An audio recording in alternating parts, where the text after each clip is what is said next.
Virtual charter schools and blended programs have continued to grow in American secondary education. In the 2017-2018 school year, just under 300,000 learners were enrolled in full-time remote programs, while 133,000 were studying in a blended school.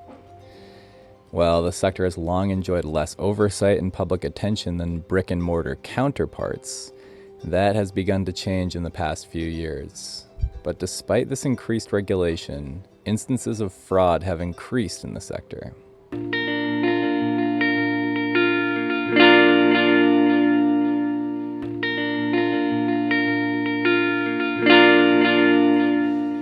Hi, my name is Henry Kronk for eLearning Inside. This is Ed Technically. This week, we're going to discuss how U.S. states have increased the amount of regulation they've placed over virtual charter schools, but that necessarily hasn't been enough to stop ongoing cases of fraud. In December, the Education Commission of the States published a rundown of state legislation passed between 2017 and 2019 relating to virtual charter schools. ECS is a non-partisan, federally mandated group that tracks education policy at the state level. According to the report authored by Ben Erwin, 106 bills were introduced in 36 different state capitals in the past 3 years. Of these, 45 were enacted. Erwin writes that they tended to fall into 3 different categories, which were attendance and engagement, authorizing and governance, and funding. Speaking broadly, most states significantly increased regulation and oversight of virtual charter schools while also increasing funding and financial transparency. Much of this legislation directly addressed ongoing concerns about these publicly funded entities. For example, poor tracking of student attendance, engagement, and truancy has allowed many virtual students to slip through the cracks. It has also opened the door for fraudulent behavior. In early 2018, Ohio regulators discovered that the Electronic Classroom of Tomorrow, otherwise known as ECOT, could show that just 6,300 of their supposed 15,000 plus student body were actively learning and attending the school. As a result, the school was fined $80 million and subsequently closed. Many states have since expanded their reporting requirements of virtual charter schools as well. Missouri even enacted a bill that ties month-to-month funding directly to student attendance and participation. Each charter school receives a pre-specified sum from the state for every student they teach, and if a learner begins to miss class for a certain period of time or the school fails to account for it, they will lose that per-student funding. The legislation also allows school districts to negotiate the per-student price afforded to virtual charter schools. For related purposes, Indiana mandated that students and parents go through an annual orientation process before a learner can begin studying remotely.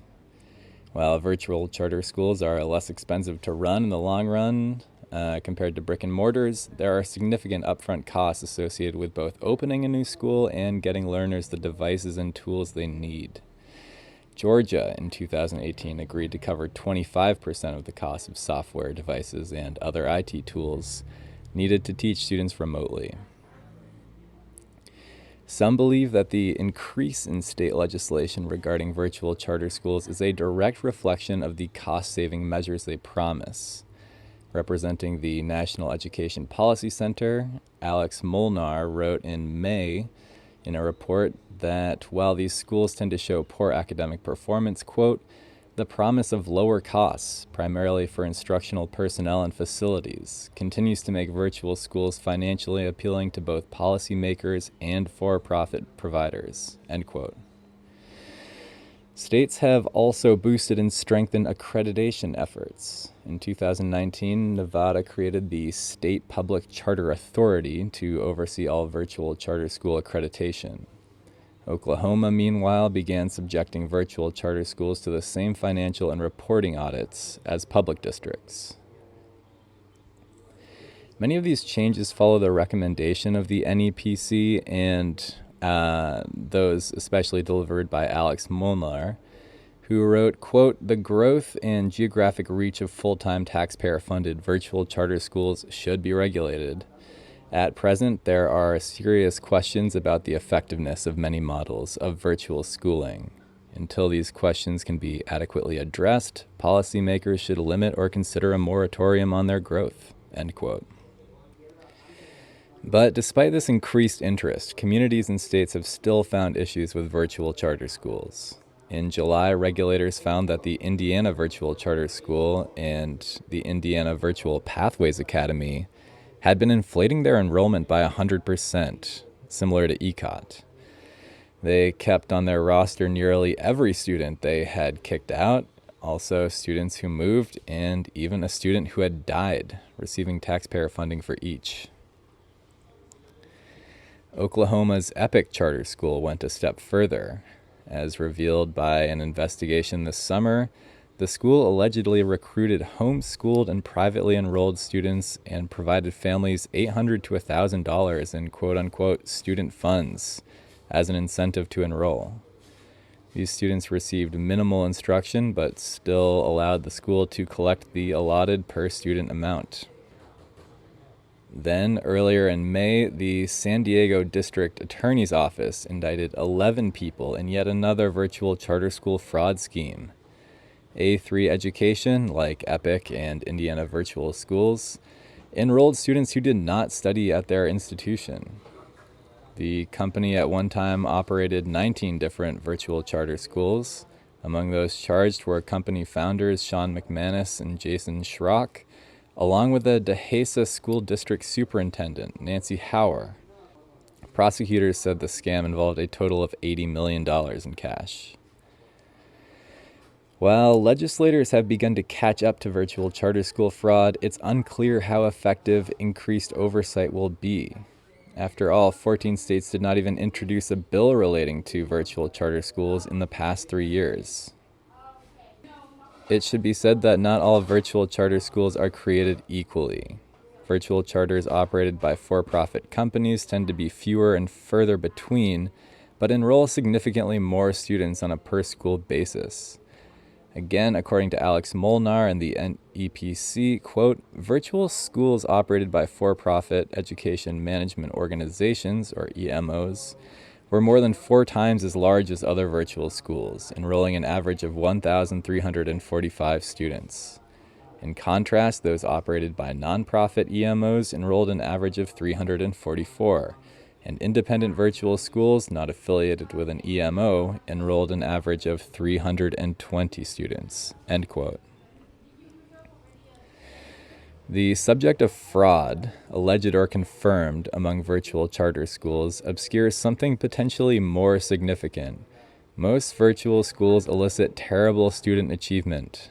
There has been much debate as to why. We're not going to raise that issue now. But Molnar writes that the organization of a charter school is tied to student achievement. Quote, "Among virtual schools, far more district-operated schools achieved acceptable state school performance ratings. It's 56.7% acceptable. Then charter-operated schools, 40.8%. More schools without EMO involvement, i.e. independent, performed well, 59.3% acceptable ratings, compared with 50% acceptable ratings for those operated by nonprofit EMOs, and only 29.8% acceptable ratings for schools operated by for-profit EMOs. The pattern among blended learning schools was similar, with highest performance by district schools and lowest performance by the subgroup of schools operated by for-profit EMOs. Again, it's promising that states have begun to wake up to virtual charter school fraud, but it remains unclear how widespread the issue is.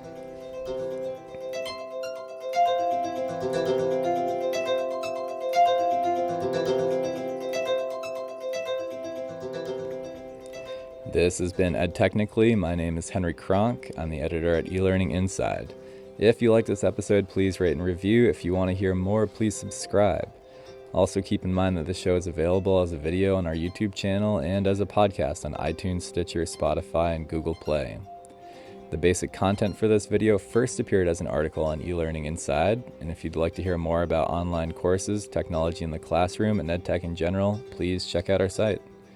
If you'd like to get in touch with me, please send an email to henry@elearninginside.com.